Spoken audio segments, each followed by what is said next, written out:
आप सभी भक्तों को राधे राधे। आप सभी भक्तों पर भगवान कृष्ण और राधा रानी की कृपा सदैव बनी रहे और आप सभी का दिन मंगलमय हो।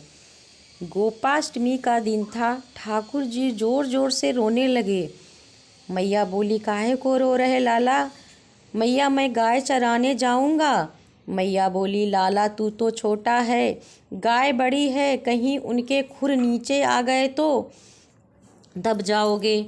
अभी बड़े हो जाओ तब जाना। ठाकुर जी ज़ोर ज़ोर से रोने लगे। नहीं, बछड़ा बछिया चराने जाऊंगा। गाय तो बड़ी हैं लेकिन बछड़ा बछिया तो छोटी हैं, कहकर ज़ोर ज़ोर से रोने लगे। महाराज नंद बाबा आए और बोले कि क्या हुआ लाला, काहे को रो रहा है? सारा काजल सारा श्रृंगार बिखेर डाला। तब नंद बाबा ने कहा कि कुल पुरोहित और ब्राह्मणों को बुलाकर गाय चराने का मुहूर्त पूछूंगा और तिथि निकाल करके गाय चराने के लिए भेजूंगा। ऐसा कहकर उन्होंने ब्राह्मणों को बुलाया, पुरोहित जी को बुलाया। फिर पुरोहित ने कहा, बाबा तुम तिथि देखकर रो रहा है, अच्छी तिथि है, आज ही से शुरू करवा दो, गाय पूजन करवा दो। उसके बाद मैया ने लाला का श्रृंगार किया, ऊंची चोटी पहनाई, हाथ में एक लकुटी दे दी। गाय को चराते रहेंगे, कहीं सुंदर फल दिख जाएंगे तो तोड़ कर खा लेंगे। मैया ने लाला को पाग पहनाई, पगड़ी पहनाई, गौरस से गंगा जल मिलाकर लगा दिया। बाजा बजने लगे, सब लोग आनंदित होने लगे। तब मैया पादुका ले आई, ठाकुर जी को पहनाने लगी। तो मैया, मैं क्या ये पादुका है, पहन लो, कहीं कंकड़ कांटा लग गया तो। ठाकुर जी तुरंत सब गाय के बछड़े को गिनने लगे। तब मैया बोली कि लाला ये क्या कर रहे हो? बोले कि मैं गिन रहा हूँ, सबको पादुका पहनानी है। मैया बोले कि गाय थोड़े ना पहनती हैं, इनके तो खुर होते हैं। ऐसा सुनकर ठाकुर जी पछाड़ खाकर रोने लगे। मेरे काहे नहीं खुर हैं, ये तो जन्म से ही पादुका पहने हैं। ये सुनकर मैया ठाकुर जी को गले लगा लेती हैं। कैसी कैसी बातें करता है मेरा लाला। ठाकुर जी गाय चारण करने जा रहे हैं। ब्रजवासी और गोपियाँ अपने अपने द्वार पर आरती का थाल लेकर खड़ी हैं। ठाकुर जी को मिठाई खिलाते हुए आगे बढ़ते जा रहे हैं। जैसे जैसे गाय को हाँकने का स्वर होता उसी तरह हाँकते हुए जा रहे हैं। सभी ब्रजवासी ये देखकर आनंदित हो रहे हैं। ठाकुर जी गाय चराने जा रहे हैं। चतुर्भुज दास जी कहते हैं, गोवर्धनवासी सांवरे लाल तुम बिन रहे न जाए। इस पद को गाया है। गोवर्धनवासी सांवरो रे, लाल तुम बिन रहो न जाए रे।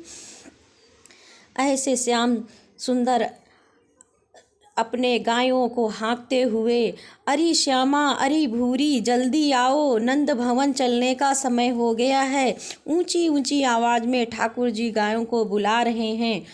उन ठाकुर जी की आवाज़ को सुनकर गाय पूँछ को उठाकर भागती हुई आती हैं। अपनी जीभ निकालकर ठाकुर जी को चारों तरफ चाटने लगती हैं और लाल जी सभी गायों का आनंद प्राप्त कर रही हैं।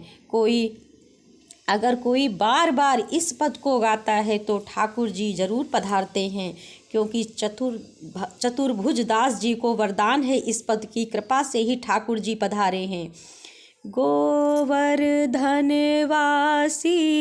सांवरो रे, लाल तुम बिन रहो न जाए रे।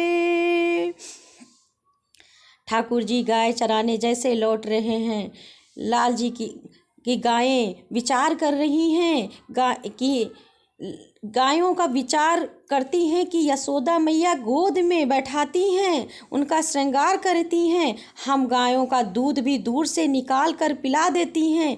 कोई गाय के नीचे बैठ जाए तो सुख से हमें कैसे सुख मिले, ये विचार करती हैं। गायों के मन के भाव को सूर्य देवता समझ गए और वो सूर्यदेव प्रकाशमान ज़्यादा हो गए तो लाल जी को प्रश्वेत प्रकट हो गया और गायें अपने खुरों से रज को खोदने लगती हैं। बीच में तभी हमारे नंद नंदन आ जाते हैं। जैसे ही उनके मुख में बिंदु पर प्रश्वेत आ जाता है, गायों ने ठाकुर जी की पत्रावली की। चतुर्भुज दास जी से प्रार्थना कर रहे हैं कि जो मांगूंगो वो आप दोगे। ठाकुर जी कह रहे हैं, बोलो क्या चाहिए तुम्हें। बोले, दुनिया में मुझे कुछ भी नहीं चाहिए, मुझे आप जब सामने आओ तो पलक ना झपके, ऐसा वरदान दे दो नाथ, मन की अभिलाषा ये है। गोवर्धन दास जी फिर गा रहे हैं, सांवरो एकटक देखन जाऊं नाथ। हे बिहारी जी का दर्शन करते हैं। सोचो जब ये चलते होंगे तो कैसे लगते होंगे, कैसी चाल कैसी होगी, कैसी मोटी मोटी भुजा है ठाकुर जी की। खड़े रहे चले महाराज, जब एक पैर यहाँ एक पैर वहाँ लटक झटक के श्री दामा और मंगला तो उनके श्रृंगार ही बीनते, कहीं मोती गिर जाए कहीं कुंडल गिर जाए। शाम को लौट करके आए तो मैया को तो इतना बताकर कह देते कि मैया तुम्हारा लाला तो सीधे चलता नहीं है, ये सब मुझे बीन के लाना पड़ता है। ऐसे हैं हमारे लाल जी जो सबके मन को मोह लेते हैं, जो प्रेम और भक्ति से उनको ध्यान करता है वो सभी को दर्शन देते हैं। कृष्णाय वासुदेवाय हरे परमात्मने प्रणता क्लेशनाशाय गोविंदाय नमो नमः। यदि आप सबको मेरा वीडियो अच्छा लगा हो तो लाइक शेयर सब्सक्राइब कमेंट ज़रूर करें आगे वीडियो देखने के लिए।